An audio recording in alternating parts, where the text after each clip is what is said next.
you talked about this whole idea of water, and rather than using some chemical as an extractant, you're using water as an extractant, and you found pools of both carbon and nitrogen.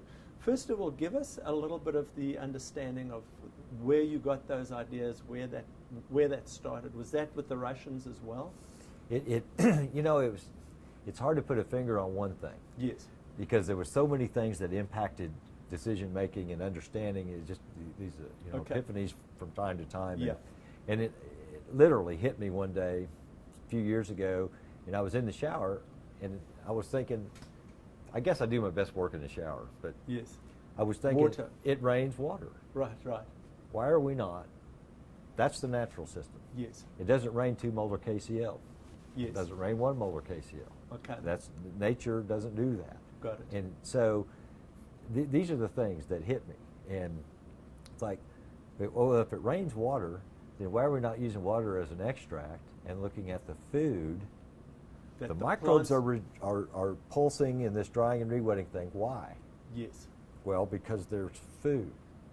That's why they grow. That's why you see a big burst in CO2. Got it. Because when the soil dries down, some of the soil cells lyse, some of the nutrients get released, and they're sitting there. Yes. When you get the water back, they come alive, and the more food that was there when they died down, the more food, the bigger the that burst. That burst is. Yes. And you know, food is what drives them. And so I thought, well, what are we measuring?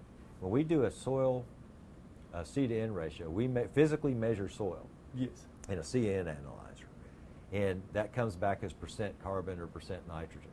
Correct. Well, these are carbon nitrogen analyzers for water, and they measure part per million. So you're looking at the carbon and nitrogen in the pore space. In the water, yep, in the water extract. In the water part of the pore space, yeah, right. Okay. Which is where microbes live, and that's where they do their business. Yeah, because most soil microbes are aquatic. Okay. Yeah, okay. Well, yeah, and probably all chemical reactions occur in the presence of water. Okay. So, you know, that's a fundamental thing, is water. Okay, yeah. Duh. Yeah. Okay, yeah. It's funny because when I go around the country and give talks, and there's farmers, you know, in the audience, and I'll say, well, it rains water. Why aren't we using that as an extractant? And boy, they're all like, yeah, these dumb scientists, what's wrong with it? You know, it's obvious to them. Yes. But sometimes in science we get so focused that, you know, with all this chemistry, especially when I was developing the soil extractant, you know, boy, you can get lost in that forest. Correct. Real easy. Yeah, yeah. Well, explain to me, you're saying, you told me a little bit earlier that when we're looking at water extractable organic nitrogen, we're looking at the right pools because, and you gave several reasons, but tell us why when we're looking, first of all, what is water extractable organic nitrogen? Give us some examples. Is that amino acids? Or yes. So what examples of water extractable organic nitrogen can you give? What kind of species? And then how does that fit into the broader scheme of our idea of ammonium and then nitrate? Well, water extractable organic nitrogen compounds are like probably the most important are amino sugars, because you got your carbon and your nitrogen. Okay. Amino acids, like you said, there's peptides. There's all the things that are the building blocks of plant materials, microbial cells. You know, all that stuff comes out, and that's what they feed on. But all that becomes ammonium and becomes nitrate. So through that mineralization and then nitrification process. So if you know what the pool is, yes, you know what the activity is, yes, and you know how much carbon to nitrogen you have, the ratio, so that's you have activity, food, balance of food. Right. Now we can start figuring out what we're doing.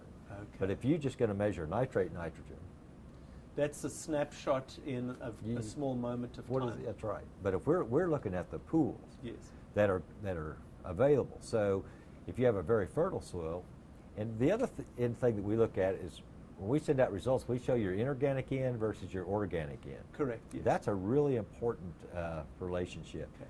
If you're really high in inorganic and low in organic, you've disturbed your soil. Yeah, that's probably not really what you're after. Yeah. What I was seeing in the data, when we'd look across 7,000 soil samples, was that when I'd sum those and Yeah. get the mean, Yeah. it was almost 50-50.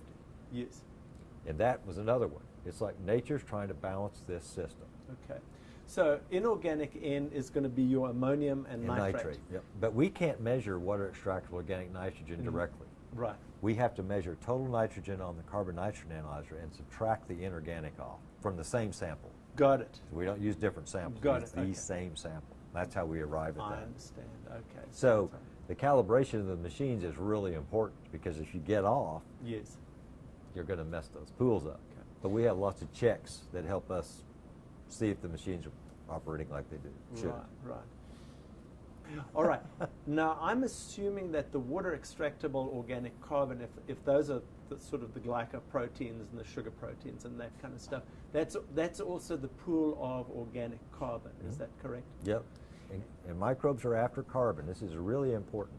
They're not after phosphate. They're not after nitrogen. They're not after anything but carbon. That's what they're after, because that's what they mostly are.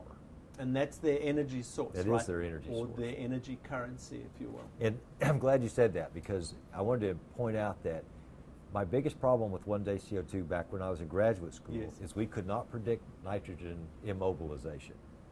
Soils respire CO2 even Yes. if they're nitrogen immobilized, Got it. for energy, just to stay alive. Yes, yes. No nitrogen mineralization. So here we are doing one-day CO2, and we had no way to tell if this soil respiring 30 parts per million in 24 hours was nitrogen immobilized or not. Got it.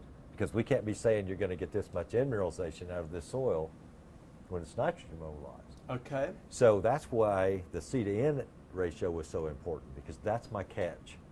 If that ratio goes above 20-1 Okay, so exactly the same as, okay. as soil, then we Right. don't give you any nitrogen mineralization contribution based on CO2.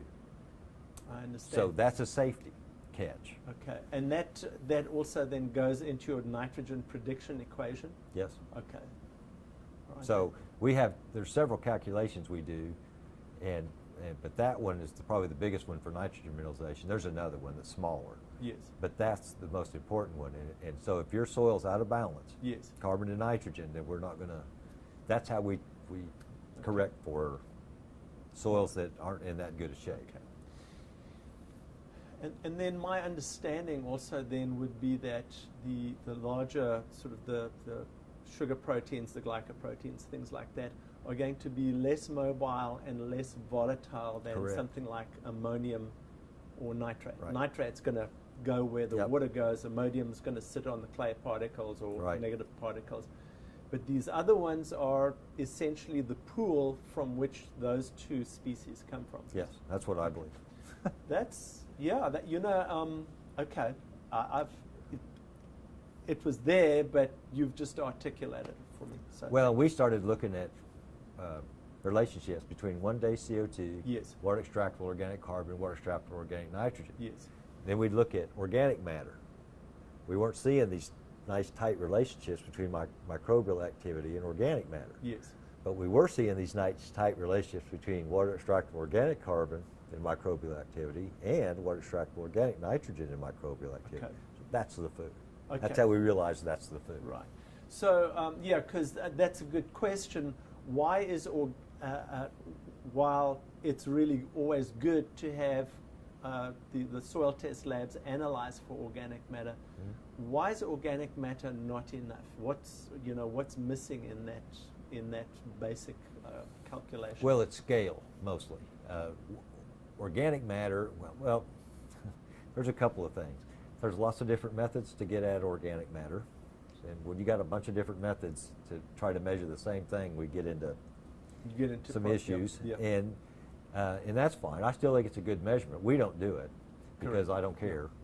Because the water extractable organic carbon pool is somewhat of a reflection of the organic matter. If you have high organic matter, your organic carbon pool should be pretty high. Correct. Should be. There's a More organic matter, Yep. more rain in that, there's Yep. going to be more water extractable carbon. Okay, yeah. But you can have high organic matter and low extractable organic carbon, water Okay. extractable. Simply because there's a very, it's kind of all It can tied be up. real old. It Yeah. can be real stable. In a Okay. soil that's got like 2% organic matter, and you run that on a part per million machine, Yep. it's going to come back about 12,000 part per million. Yep. We're measuring in the range of 100 to 300 part per million, so Yep. it's a tiny, the food's a tiny portion of the organic matter. Yeah, yeah, okay. So they still work together, but boy, we're measuring their food, not their house, and that's the analogy I use. Okay, so It's the organic matter matter is kind of the house, and that water extractable Yep. component is what they're eating. Is the food they're eating in the house. Oh, I love that analogy. So you can have a big house Yes, and no food, right. or you can have a small house filled with food. It's a little bit like Gone with the Wind, isn't it? A little bit. Well, I'm an Okie, so that's Yeah. Okay. and there's a lot of labs around the country that try to estimate nitrogen release based on organic matter, and Yes. boy, those are. We've had samples sent to us that have been sent to other labs, and their N-min numbers will come back 100 pounds, Yep. 80 pounds. We'll run the same thing on the same samples and come back with 10, 15 to 20. And by N-min, you're saying Nitrogen mineralizable. mineralization, yep. So, yeah, okay. And let me tell you what, if you send a sample back to a farmer, Yes. and you say you're going to grow 200 bushel corn, you've got 30 pounds of nitrogen, inorganic nitrogen, but you're going to have 120 pounds of nitrogen mineralization based on your organic matter, they're going to Yep. laugh you into the next county. They're not going to believe that, I- and they shouldn't, because it's not true. Yeah, yeah, okay. So So you're saying organic matter really is the structure Yep. and essentially the house. The water extractable organic carbon is the actual food inside the house. Yes. Okay.